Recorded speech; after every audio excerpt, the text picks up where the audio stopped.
Kamusta po kayo? Tayo ay magluluto ngayon ng kabitsing isda or sweet and sour fish. Ito sa kawali ay ating painitin ang mantika para iprito muna natin ang isda. Kailangang mainit na mainit ang mantika bago natin ilagay ang isda para hindi dumikit. At habang hinihintay natin na kumulo, ito ang ating isasahog, yung carrots, red pepper, meron din ginayat ng pahaba na luya, kamatis, ganon din ang sibuyas, pahaba din ang hiwa at saka bawang. Ayan, mainit na, atin na ipiprito. Medyo ilagay natin sa medium lang ang apoy. Pwede na ito isabay.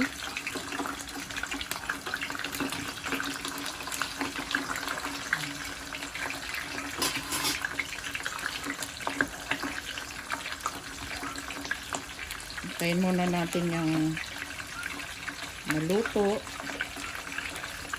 At ayan po, babalik ta rin na natin ang isda. Luto na.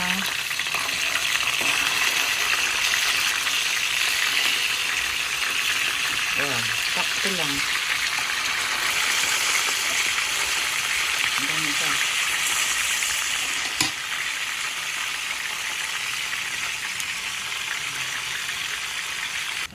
Ayan, luto na ang ating isda. Patayin muna natin ang apoy. Tanggalin natin sa mantika. At ilalagay natin ngayon dito sa paper towel.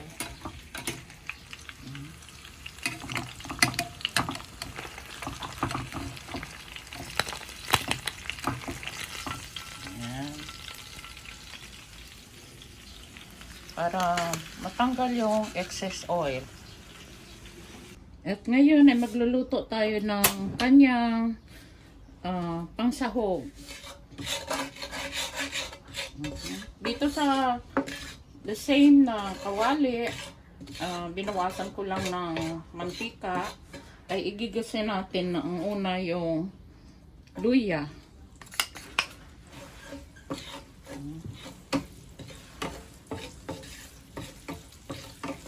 Medyo papulahin lang natin yan.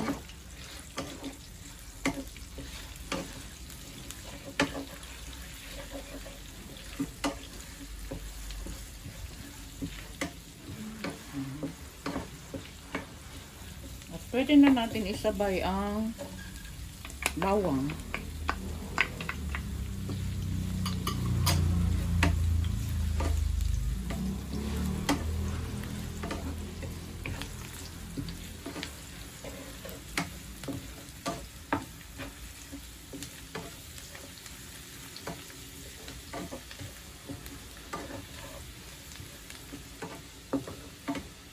Gisa-gisa lang hanggang sa medyo pumula.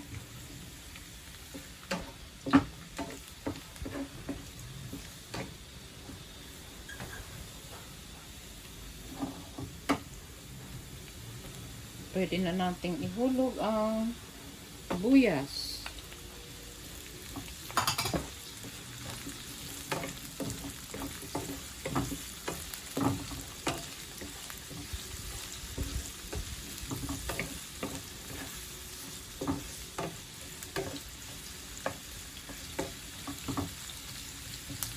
Pagkatapos ay kamatis. Nagniwa din natin ng maninipis na pahaba. Ganun lahat ang hiwa natin sa mga ingredients na to. Hiwaing maninipis na pahaba.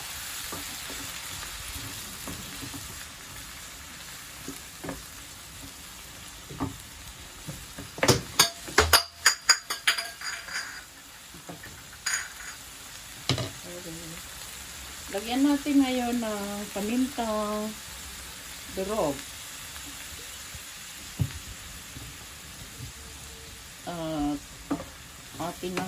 ihulog ang carrots dahil medyo matigas ito.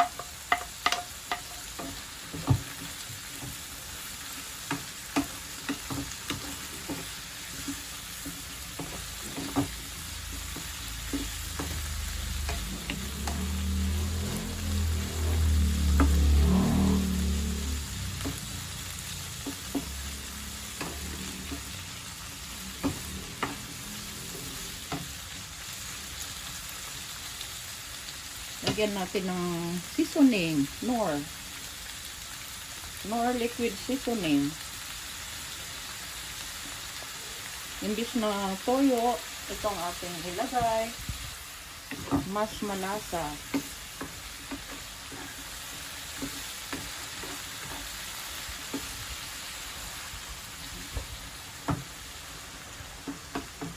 Lagyan natin siya ng tidbits. Pero una natin ilagay itong kanyang sauce para maluto ang ating carrots.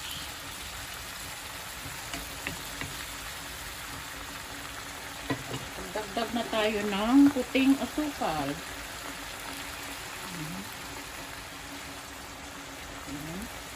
Mga 2 ganyan ay okay na yan.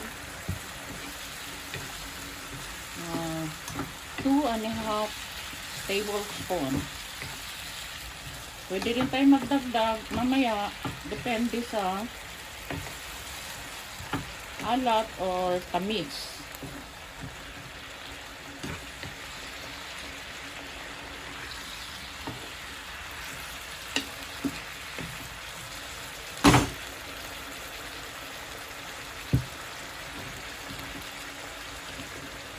Magdagdag tayo ng ketchup.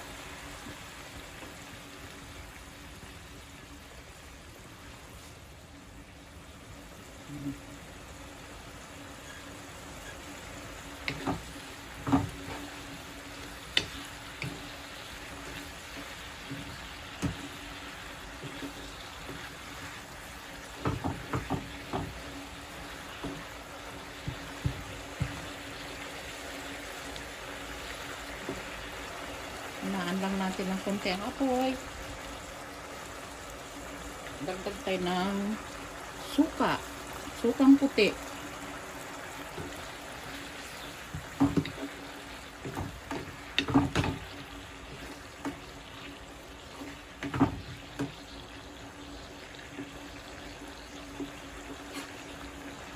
Tikman natin kung malambot na yung carrots, ay ihulog na natin ang bell pepper.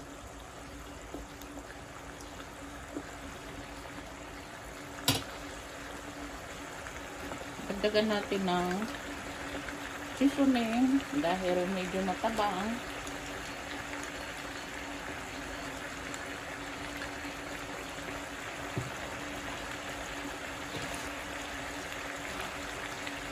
At ito ketchup, dagdagan natin. Inubos ko na yung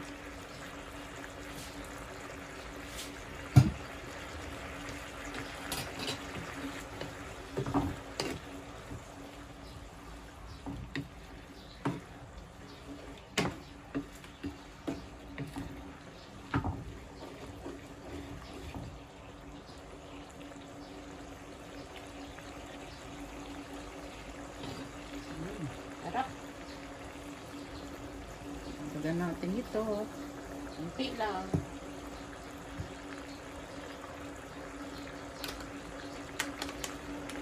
Hulog na natin itong pineapple tidbits. Saka bell pepper.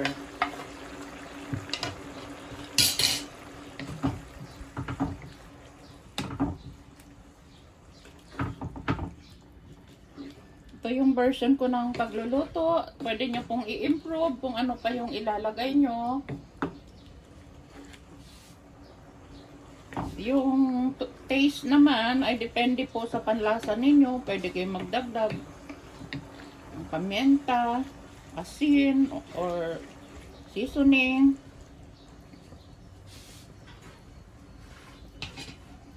Ayan, masarap na.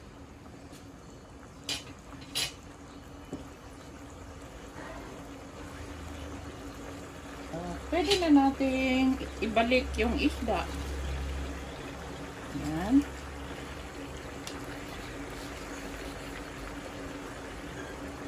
Yan. Medyo pakuluan lang natin. Balik na rin natin. Malapad kasi itong isda.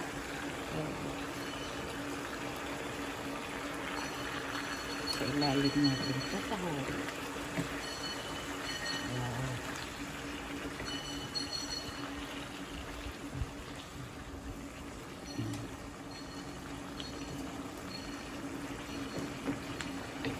Ayan na. Luto ng ating sweet and sour. So, pwede natin, ito, optional. Pero ako maglalagay ng sibuyas, dahon.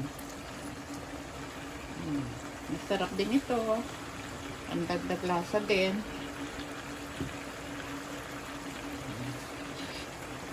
At iyan ay luto na. Salamat sa panonood. Ayan na po. Sarap po yan. Thank you for watching po. At susunod ulit na video.